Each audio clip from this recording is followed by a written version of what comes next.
It is Thursday, April 24th, 2025. This is another edition of Baseball Today. That is my man, Trevor Plouffe. I am Chris Rose, producer Dan, and intern Sawyer along for the ride as well. Happy draft day in the NFL world to those of you that celebrate. Yay. I'll be around working on NFL Network later today for that. For my other love, I love both sports.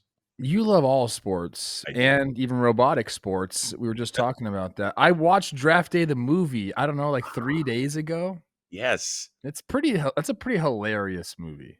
It is. What do you call him? You pancake eating MFer? I like that. That's a good part.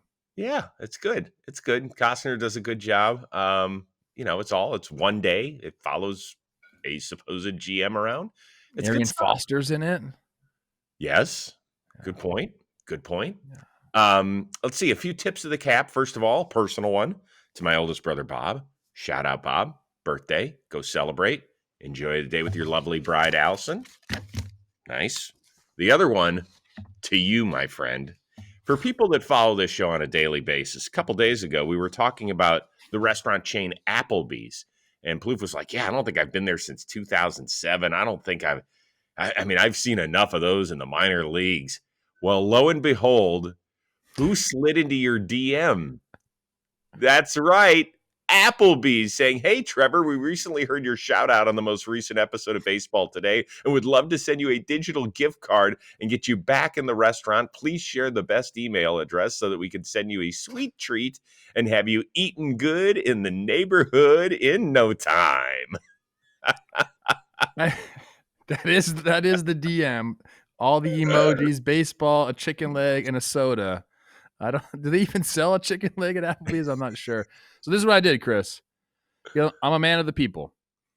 I responded to them and I said, Applebee's was a major part of my minor league baseball experience, as I talked about. A lot of guys, it is because you play in towns where that might be one of the restaurants that's definitely open the latest. So I said, I'd love to take you up on your offer, but also I need another gift card to give away to our fans. So I'm trying to make that happen. I sent that early this morning. Haven't got a response from them yet. When that happens, we'll have to do something and give it away to the fans of the show. I love that. God, you're always thinking of our community, which is great. That's how and they can have my gift card too. I don't need the gift card. I'll put two together. No. I'll go to Applebee's on my own dime. Oh, okay. Well, we have to do that as kind of an experience. You and I, we have to shoot the video of our. It could be some sort of short that we can put on our JM Baseball YouTube channel. Okay. Yeah, that's good. That'll be fun. Let us know your favorite delicacy when you go to Applebee's in the comments below. We want to know what to order. It's been a while for both of us. There you go. All right, let's get it going with the team whose hat I am adoring tonight or today. That would be the Athletics. I don't know what city they're from. I'm not allowed to mention that, apparently. They keep getting younger and better. Their newest edition didn't waste much time getting going in the show. 1-2, bouncing ball, through for a base hit. Rounding third is Langoliers. He will score. Nick Kurtz, welcome to Major League Baseball. That's right. The guy that was the fourth pick in the draft in 2024, a veteran of 32 minor league games. And watch his family. Look at how Pops is rolling him home. Let's go. I need that steak for my kid. That is good stuff. It was awesome. I think I was watching MLB Big Inning last night, and then I saw that he was coming up, so I switched over to the game. I wanted to listen to Dallas Braden talk about him. The interesting thing about that at bat, or the cool thing about that at bat, was he got down 0-2. He took the first pitch, swung through a changeup, then battled a few, and kind of fisted that one into a center field. He looks the part. He's a big boy. Didn't get really any power swings off last night, but you can tell that he has that kind of combination of plate discipline and power just by looking at him. He did fall over the mound too, so it was an adventurous first game for him. The thing I liked about that video, Dan, if you can bring that video back up, I was watching the game with Teddy, and the guy that's celebrating with his dad is Jack Wilson, who is obviously Jacob Wilson's right there with the white hat. That's Jack Wilson, former shortstop in the big leagues, man. I told Teddy, I said, look, that could be me and you one day. They're from the same area. Let's go, man. Come on. So this was a cool experience. And And the A's, man, they're looking good coming up. Yeah, and so it's interesting. What they did was they put Kurtz at first base, who apparently is a plus defender. He can't play anywhere else. If you've seen the A big size, body to throw to. I mean, he is enormous. They moved Soderstrom, who's been off to this torrid start, out to left field. And so Rooker, it sounds like, is going to be the DH most days. And Soderstrom, I didn't even know was he drafted as a catcher? Yeah, Is that what I read? Oh, man. So he's jumping all over the place. Well, good athlete, I guess, if you can do that. Bigger picture here in the American League West, only 3 games separate first place Texas from the last place Athletics. Do we think that the A's are really a part of the discussion the entire season in this division? I think they can be. I mean, if you go look up and down that lineup, there's a lot of young, exciting talent. There is some proven track record guys as well. I think the pitching will be the determination of that. Obviously they have a great guy in the back end of their bullpen. I said before the year, if we look up in the Rays or in the wild card hunt right at the trade deadline, you should not be surprised, because what they do, Chris, is different than other teams. I guess the Rays kind of do this as well. These young guys that come up, like, they're not told, hey, like, just go and fit in. Like, they're told, go be the guy. Like, you're a guy. Like, so, like, you can tell on that team the passion that they're playing with, because not only is the team young and they're trying to establish themselves, but they're young and they're saying, I mean, they got the keys to the kingdom, basically. Mm-hmm. Like, go, this is your team. You're not some guy that just needs to fit in and not screw things up. Like, go win baseball games. It's really cool to watch right now. Well, they've got 4 guys that are going to be in their everyday lineup, 24 and younger, in Lawrence Butler, Soderstrom, Wilson, and Kurtz. And for Soderstrom, Wilson, and Kurtz, those are guys that were all recent first-round picks. They just sent down Max Muncy the other day. He's going to be a part of their future as well. Zach Geloff is not that far from returning. Mm-hmm. Shea Langoliers, he's been a guy that has been around, but he's still only 27. We talked about it the other day, like, the A's are one of your favorite teams to watch. I think that they're one of these teams that could grow up together as a lineup. Now, yes?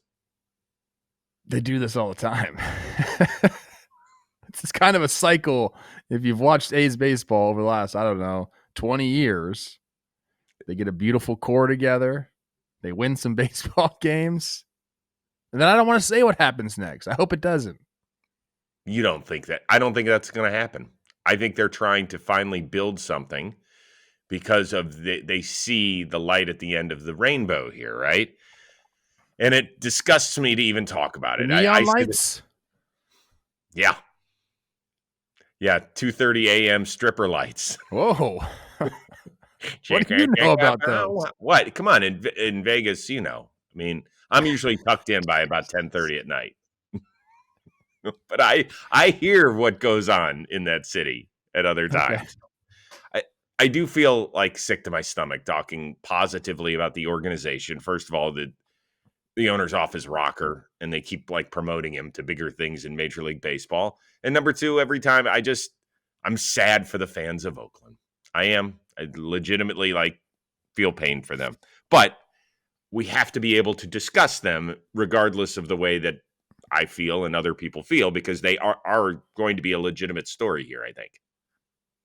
Yeah, we talked about. I mean, you could talk about the players. I mean, they have nothing to do with this situation whatsoever, and the history does speak for itself. I hope it doesn't turn out that way. I hope these guys do form a core that they signed Butler to a long-term deal. Mm-hmm. Maybe they end up doing that with some of these other guys as well. Jacob Wilson surely seems like a guy that you'd want around for quite some time. He's hilarious. He is. Watching him hit is just so.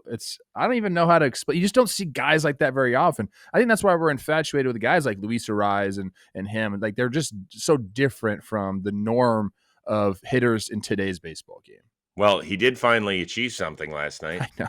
Got his first walk of the season, 87 plate appearances. Guy hadn't even seen a 3-ball count, let alone ball 4, and there it is. And the bench, like the shot of Lawrence Butler, like, excited. So good. How many strikeouts does he have? I think he has 3 strikeouts or something like that. It's a minuscule number. I don't know what was a bigger event last night in that game. Wilson getting a walk or Jock Peterson snapping his 0 for 41 by lacing a rocket off of Mason Miller. That was pretty funny, man. That was did he think that was gone or something, or was just so happy to get a hit he didn't run? Right, I don't know. He almost got thrown out at second to end the game. It was lucky, very lucky. That would have been amazing if he had snapped the hitless streak and gotten thrown out trying to leg out a double. Woo! Good stuff. Good stuff. All right, we got a pair of sweeps by home teams in really fun, exciting series over in the National League. We're going to start with the Cubs and their blossoming center fielder. Hits it out the left center field. Pages back at the warning track. It's into the basket and gone. Pete Crow-Armstrong, NBA Jam, heating up. Homers in back-to-back games. Okay, is this simply a hot streak for PCA, or is there something bigger going on? Offensively, it's a hot streak. There's no doubt about it. Look, that's not a bad thing to say. You're going to go through those as a big league hitter. You're going to go through hot streaks. You're going to go through cold streaks, and you're going to go through the streaks where you're just like, all right, this is kind of normal baseball for me. He's in a hot streak right now. There's no doubt about it. As far as like the impact that he'll have on the Cubs team and his and where he's going to go in his career, I mean, this is the type of player he can be. This impactful. Like that's what he is, Chris, and he has the tools that don't slump. That's what you love about a guy like this. Like his defense is not going to slump, his speed is not going to slump, his energy doesn't slump. I from the moment that I got to know him a little bit, you could just tell he was different. He's not going like in the offseason, for example. He goes to like this random gym somewhere down in Santa Monica. He's by himself. Like he doesn't have like a workout group. He's not at one of these fancy facilities. Like he's like a dog, man. Like he is a grinder with this special ability. And when you put those two together, like things happen. And we're seeing right in front of our eyes. He's not going anywhere. He's going to be the center fielder for the Cubs for a long time. They've already tried to lock him up. They better get that done. Every team should want a guy like this on their team. And I know the Mets are having a great time right now. Like everything's good for them, but you can imagine them thinking like, whoa, what could have been for in our outfield? Yeah, they got a couple of months of Javi Baez and gave up Pete Crow-Armstrong. So he killed his hometown team, the Dodgers. Yes, he did. And Dave Roberts has known him a while because Dave's son and PCA apparently know each other. 10 for 22, 4 homers, 2 doubles, a triple, 9 ribs. Some great catches in 5 games against his hometown team recently.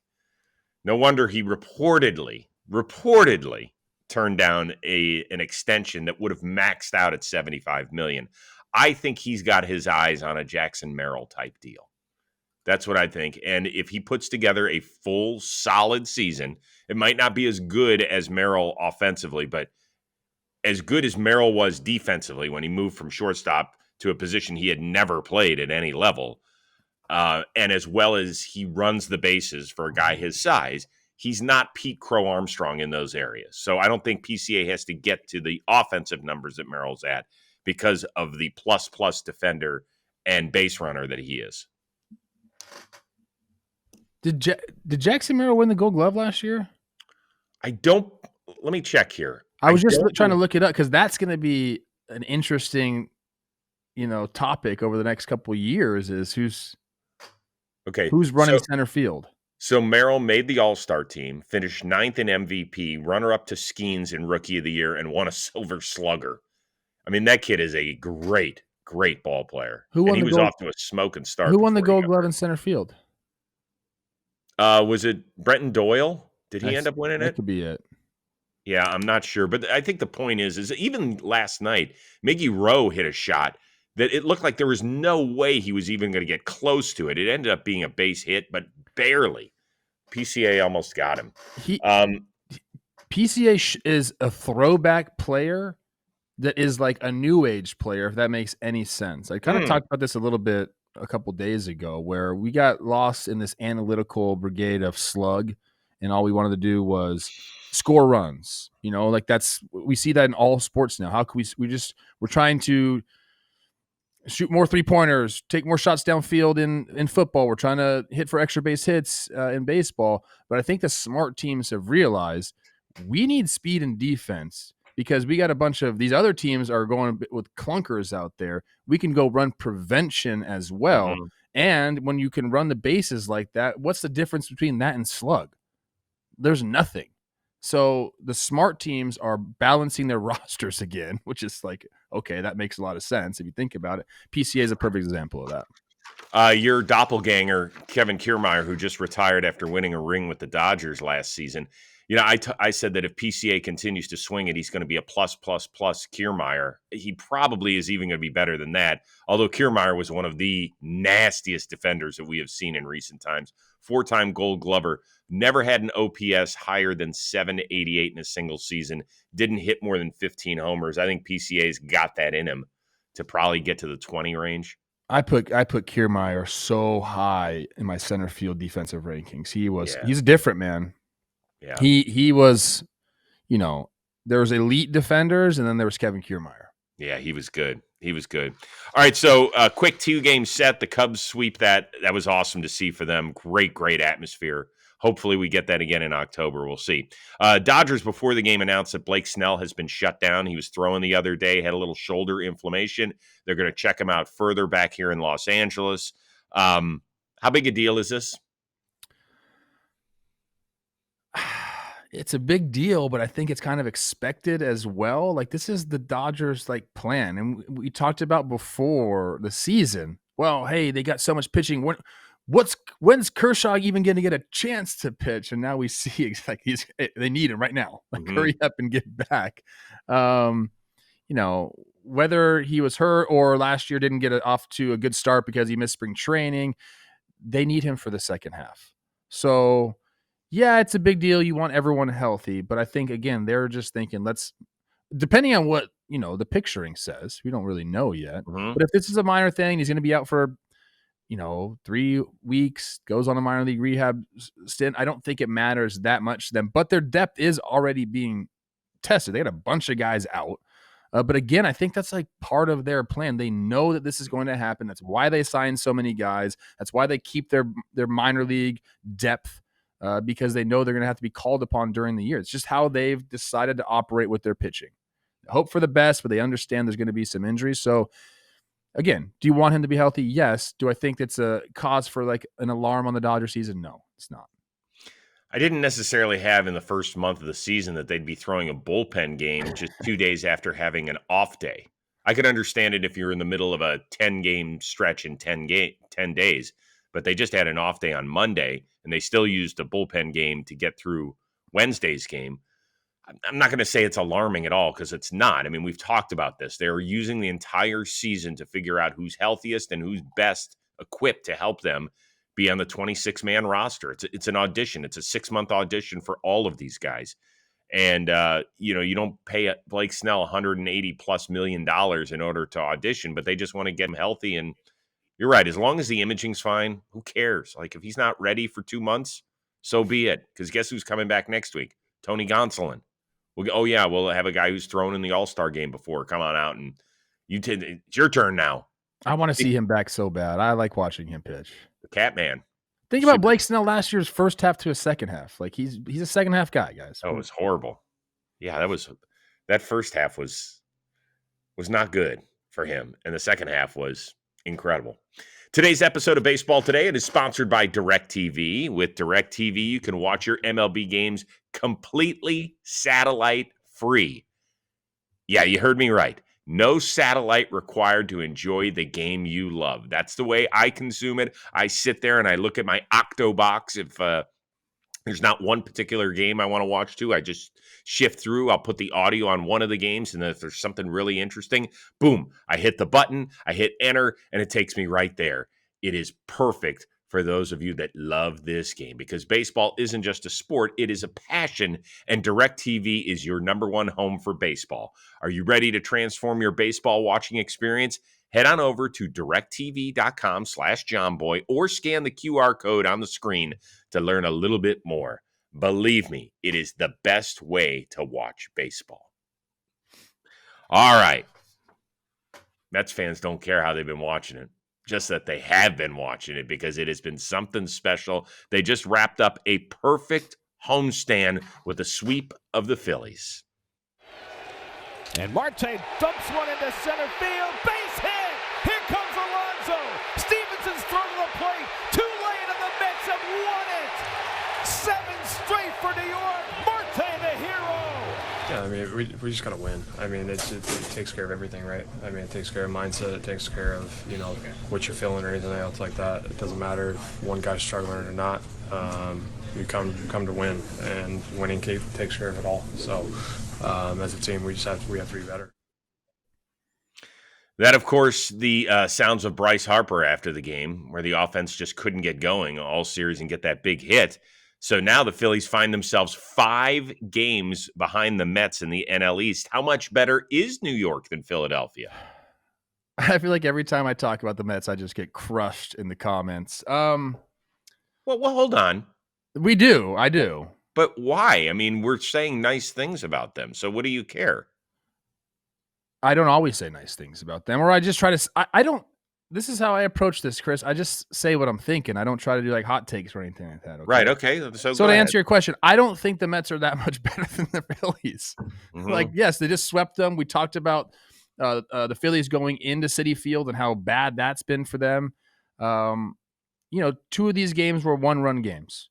And, you talked about the Phillies. They just did not get the big hit. Do I think the Mets are playing better baseball with better mojo right now? Of course I do. There's no doubt about it. Both these teams, actually, which is kind of scary for other teams in the National League, both these teams haven't played great baseball. Like the records are good. For the Mets, it's great. But like Juan Soto still has not really showed up to the party. You talk Mark Vientos, obviously has not showed up to the party. For the Phillies, the same way. There's a bunch of guys in there that have proven track records that really haven't shown up. So I think both these teams are going to be better as the season goes on. I do think, look, if you're the Mets, you can draw from this. We swept those guys. Like the confidence level is off the charts for the Mets right now. So I don't think there's a ton separating them baseball wise. Now, like, look, you can point to the pitching stats for the Mets. Their best ERA in baseball right now. It's crazy to say that. I'm very happy for them. They've figured something out over there.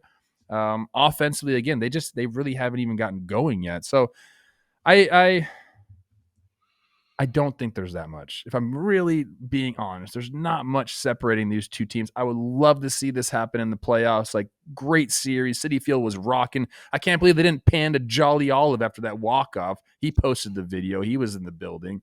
So, yeah, go ahead, Mets fans. Tell me why I'm an idiot, but I really don't think there's too much separating these two teams. I don't. No. I would be shocked if the Mets won the division by 8 games or something. Like, I don't see that happening. I think Philly's going to try and get their, together. The biggest disparity right now between the two teams, if you're lining it up, offense, starting pitching, bullpen, is the bullpen. The Mets bullpen has been phenomenal. We spent a lot of time earlier this week talking about the Mets starting rotation, and with good reason, because I think that was the biggest question mark going in. But Stanek, Garrett, Kranick have all been unbelievable. Say that again. Stanek, Garrett, Kranick, Brazoban, Dr. Seuss line. Budo, Minter. They've all, like, Edwin Diaz has been the shakiest guy there. Well, he's got one leg that's longer than the other one. I know. Was that weird, by the way? That's like everybody has that, dude. I played with a guy, not kidding you. His name is Matt Tolbert. I think he from Mississippi. This guy was a character. His one leg was like this much shorter than the other one. He had to wear I swear, Chris, he had to wear a spacer in his cleat to make up for it. This guy, it was hilarious, dude. He played in the big leagues. Look him up. I remember the name. So when he would walk around the clubhouse, would he walk like this? Yes. We're not making fun of. Well, actually, I guess we are making fun. No, you can make fun of Matt Tolbert because this guy was crazy, dude. Let me tell you. I'm sorry we got sidetracked, but this is so good. He would get out of the shower or whatever, and guys we're trying to get out of it. You've been in the ballpark all day. We're trying to get out of there. He'd be in front of the mirror, just taking dry hacks in his towel, just like side viewing himself. Okay, and then you get to the hotel. I swear to God, dude. In the hallway of the hotel, he would practice like his sprints, like his takeoffs from first base. He'd be like, we just hear in the hallway. Like, what is going on right now? He's working on his. Anyways, yeah, that's Matt. Was that in the show or was that in the minors? Both. In the show, running the hallways. Yes, dude. Oh my God, that's ridiculous. That reminds me a little bit of Eric Burns. He had a little Eric Burns in him. Eric Burns, much better player. Burns was certifiably nuts, and I mean that in a good way because he's got a really good heart. But Burns used to come on Best Damn all the time as a guest host, and he was great. Well, he had just signed his huge extension with Arizona after a monster year, I think it was. And the first week of the year, he blew out a hammy. And that was going to kill his game because his whole game was hustle and making all these crazy catches and diving in the outfield. So he came by Best Damn. I think the Diamondbacks were in town. I was like, dude, are you okay? He's like, dude, I'm great. He starts sprinting up and down the hallway in the Fox Network Center. I'm like, stop. Can you please stop? I was like, the last thing you need to do is make your hamstring worse. People are going to say, how'd you do it? Well, I was taking sprints throughout the Fox Network Center on Pico Boulevard. Please stop. I have some Eric Burns stories that are not for air. Yeah, we all have those ones. We all have those ones. Anyway, Philadelphia. Okay. They've been held scoreless in 26 of their last 30 innings. Like, they've scored some runs, but they've all piled it on in one inning. And they have one of their last 20 hits has gone for extra bases. This is not good enough. Now, I know that stuff comes in, spurts, and this team can put it over the wall with the best of them when they get home or hot, which I expect them to do. But it is frustrating because of the way the season ended last year. Remember, they were talking about like their lack of discipline and too much chase and things of that nature. It just feels like they're the sort of team that gets out of whack very easily as a collective offense. Someone wrote yesterday their core is getting old. Mm-hmm. And I kind of I'm thinking about it now. And we talked about that on the show. They're older. Yeah. Well, I still look. Again, I think these two teams are for the most part evenly matched. Yeah, I would like to see it better. The thing is with Philadelphia, they've basically had two guys in their bullpen. Three, if you include Tanner Banks, who's actually been pretty good. But Alvarado and Strom have been good. But everybody else they put out there, and it's like you better double seatbelt the ride because you don't know what it's going to look like. Very quickly with the ages of guys. Harper's 32, Turner's 31, Castellanos 33, Kepler's 32, Schwarber is 32. Real Muto is 34. The only young guys that are in their everyday lineup that can be counted on right now are Bryson Stott, who's 27. He's the youngest of the group. And Bohm, who's been MIA, right? Jolly just did a great, go watch his piece on Alec Bohm. Like, where have you gone? He's 28 years old, but who the hell knows what his future is in Philadelphia? So that's what we're looking at. You know what? Let us know. How much better are the Mets than the Phillies? We've given you our opinion. Give us a comment about this whole thing. What is your opinion? My opinion is that the Mets are better. That if I had to do it over again, I don't think I picked them to win the division, but it's possible I did. I think I said Atlanta at the beginning of the year. I had the Mets missing the playoffs. Yeah, I forget if I gave them a playoff spot because I'm not so sure I did. Well, I think it was, again, preseason, we're still looking at that pitching staff, wondering if they could do it again. Clearly, they've figured something out. And then it's just the strength of the National League that kept them out of the playoff picture for me. Mm-hmm. Right. And by the way, we might not be wrong. If I got to be honest with you, I think I put them in as a wild card. I did have them in, and you did not. You had probably no central team in, just the winner. Right. I had I had two wild cards from the West. No, I had two wild cards from the East. So I think I had the Phillies and the Mets, and then I had one from the West, and I think it was Arizona, and nobody from the Central. I don't even remember. Whatever. I don't remember. Y'all can look it up. That's fine. If you could have one of those series very quickly, Mets, Phillies, Dodgers, Cubs, only one can be a rematch in October. Which one would you like to see? I think Mets Phils. I like the division. I like seeing it all on the line. People who hate the Dodgers fans don't hate the Cubs. Cubs fans, maybe everyone hates the Dodgers, so maybe the Cubs fans hate the Dodgers. But like Mets and Phillies fans hate each other. It's great. That's the pageantry I want to see. Well, we did see it last year. It was fun. The cities are separated by 120 miles tops. Dude, Sorry, Chris, to cut you off. I'm sorry. Uh-huh. Philly gets the rep for being like a raucous, awesome playoff atmosphere. Citi Field is great. Like on par with that. So I wanted to make that point. I actually think Citi Field's underrated. I was at the ballpark the other day talking with some guys who cover the Pirates for a living. We were just talking about our favorite stadiums. I said, well, listen, yours is one of my favorite. San Francisco, I put Fenway and Wrigley in their own category. They're just their own beasts. And I said, you know what place I like that people don't talk about is Citi Field. It's got like kind of a Coliseum feeling, not like Oakland Coliseum, but like an old school Coliseum, thumbs up, thumbs down sort of. I like it. I like the atmosphere there. I dig it.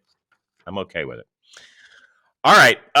Big night for a pair of really, really good players in the National League West. Corbin Carroll, 2 more home runs for him. He's tied for the Major League lead. That little guy, he has definitely rediscovered it. Whatever he didn't have in the first half of last season, well, that is gone.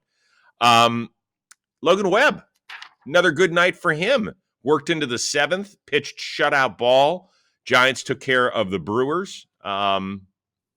Which guy is more underrated? Needs a little bit more attention in the National League West between those 2 players. It's probably Corbin Carroll, but I'm talking about Logan Webb because I was watching the game and I heard a crazy, crazy stat. We all know Logan Webb is a guy that is an old school pitcher. He talked about when he came up, this is what was expected for go deep into the games. He wants to be that guy. And then they said what guys are hitting against him 3rd time through the order. And that's the big thing. Can't let a guy face 3rd time through the order. Logan Webb on the season, guys are 4 for 31. They're hitting 129 with a 206 OBP and a 129 slug against this guy for a 335 OPS 3rd time through the order. He gets better as the game goes on. That is straight up throwback Justin Verlander. And now he's got JV on his team. I bet Verlander's like this every time he pitches. Like, good job, man. Way to keep it, dude. 787 first time through the order, 534 second time through the order, and then a 335 3rd time through the order. That is, to me, I love it. I had to tell the people that as soon as I heard that stat, I was like, oh my gosh. Mm-hmm. And I think going into the game, he'd only given up 1 hit. He might have given up a few hits 3rd time through the order last night, but still, those numbers are crazy. Corbin Carroll, to me, is going to be a perennial MVP candidate.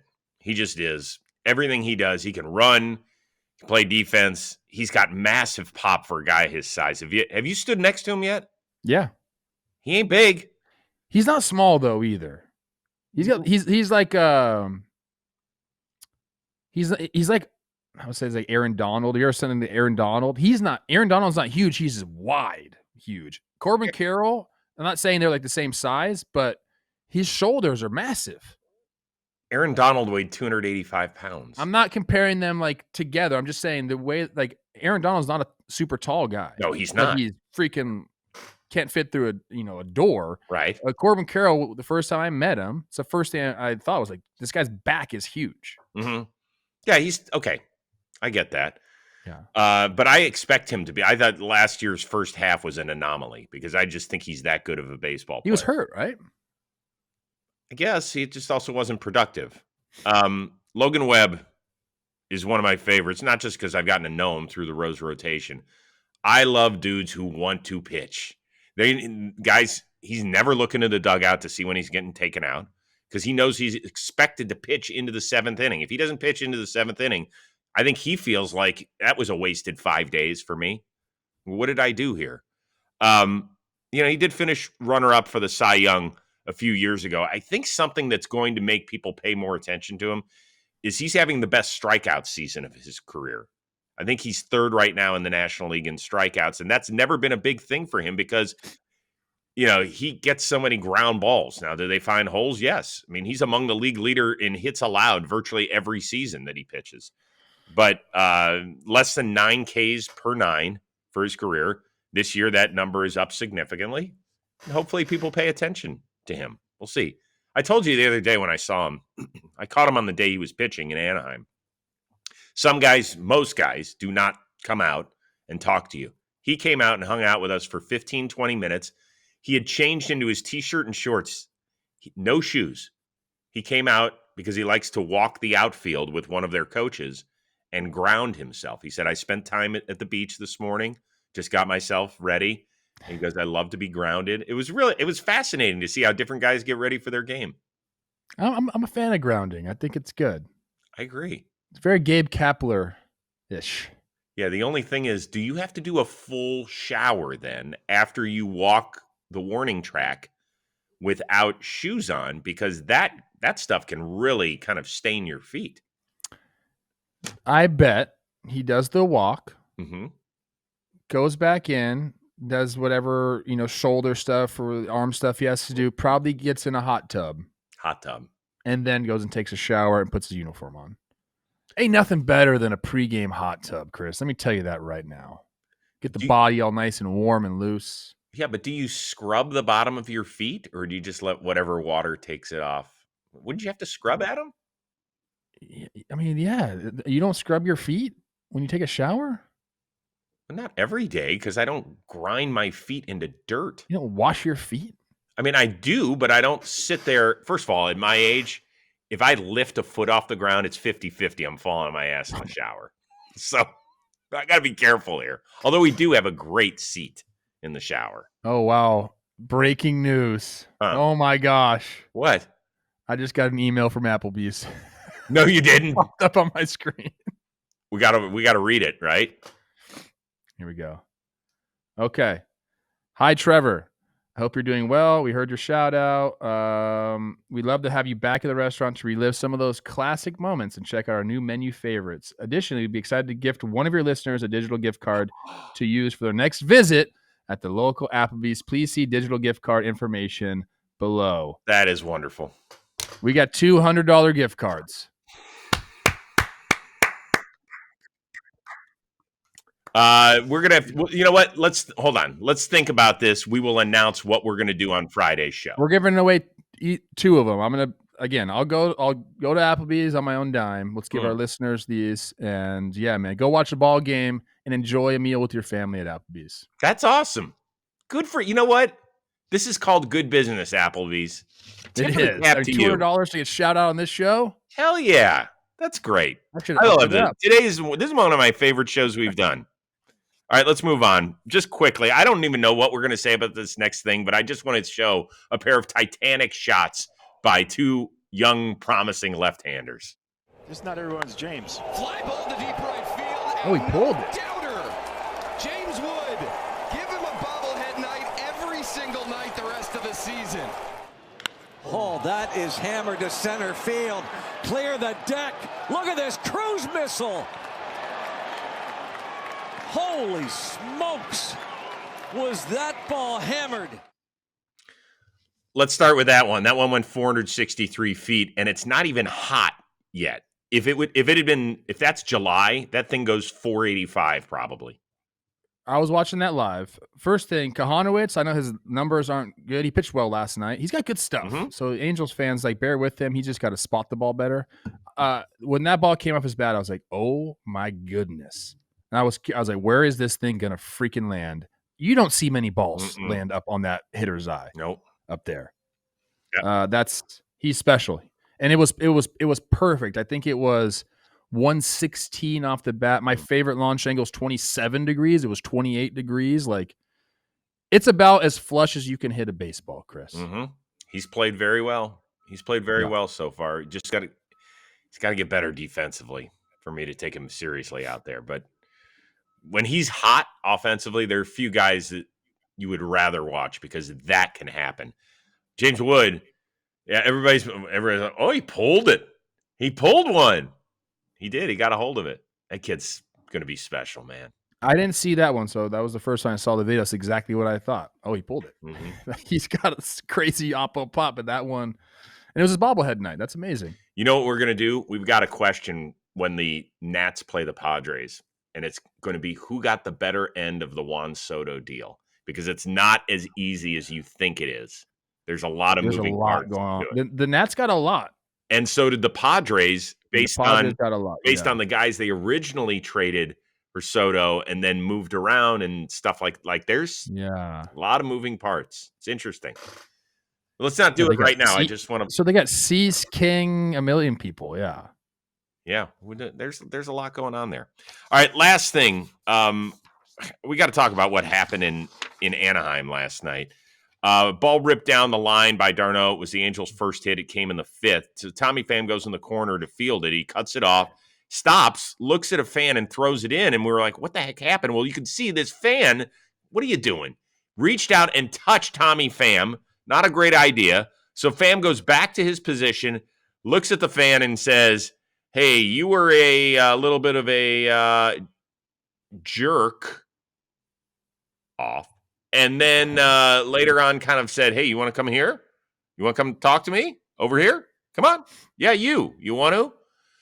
Could the fan have picked a worse person to reach out and touch than Tommy Pham? Probably not. I was trying to think of some other guys. This is the guy who, after they had their benches clearing incident the other day. Nice freeze. That's some good pausing right there. This is the guy who, after the other day when they had their benches clearing incident against the Nationals, right? He on his Instagram stories just posted a picture of his assault rifle. So, I wouldn't mess with old Tommy Pham. He's been stabbed before as well, and I don't know, man. He's a different cat. Tommy, love you, man. I want to be on your good side. Mm-hmm. Yeah. You talk to teammates, they all give him the thumbs up, whether or not it's because they really believe it, because he does work his ass off. Everybody has always said that about him. Oh, yeah. Or there's just the fact that we're all scared of him, which is... I feel like if you just, touched him, pushed him a little bit, just playfully, it'd feel like a freaking boulder. Yeah, it's probably not the right move. Like, when I push you, I'm like... Well, you'll probably sink in because of the Pillsbury Doughboy softness. This part's serious, and this is where the dad of John Boy Media is going to come in. Don't touch the players. Please don't do it. It's moronic. If that was my stadium, I would ask the person to leave and they wouldn't be allowed back for the year. You're not allowed to touch the players. If they fall into the stands, different thing. He's in the field of play doing his job. Stay away from him, please. Thank you. Agreed. Thank you. This is fun. On Friday's show, we're going to get you all set for the weekend. We're going to decide exactly what we're going to do with the Applebee's gift cards, how you can earn that best, because we got to think about it. Don't want to just quickly react. Everybody have a wonderful baseball day. I'll see you on the pregame show for the NFL draft at 4 o'clock Eastern. If you're into that stuff, it's really fun. I love this time of year. And finally, don't forget about Blitzball. I think, aren't we in the postseason now? We're starting it up, yep. I think we're either at the 1-inning game where we find out who gets the 1 seed. I think that's what's going on tonight. Dan, does that sound right? It's the 1-inning game for the 1 seed and also 5 points in the Warehouse Cup standings. So that's a big deal. Yeah. Closest Applebee's in Chatsworth, so let's go. Oh, I know. I already scouted. Okay. I got our table and everything. Hey, brother, when it comes to food, I am on it. You're all over. I am on it. For our one-of-a-kind producer, Dan Rourke, our awesome intern, Sawyer, that is Applebee's favorite consumer, Trevor Plouffe. I am Chris Rose. We'll see you Friday here on Baseball Today.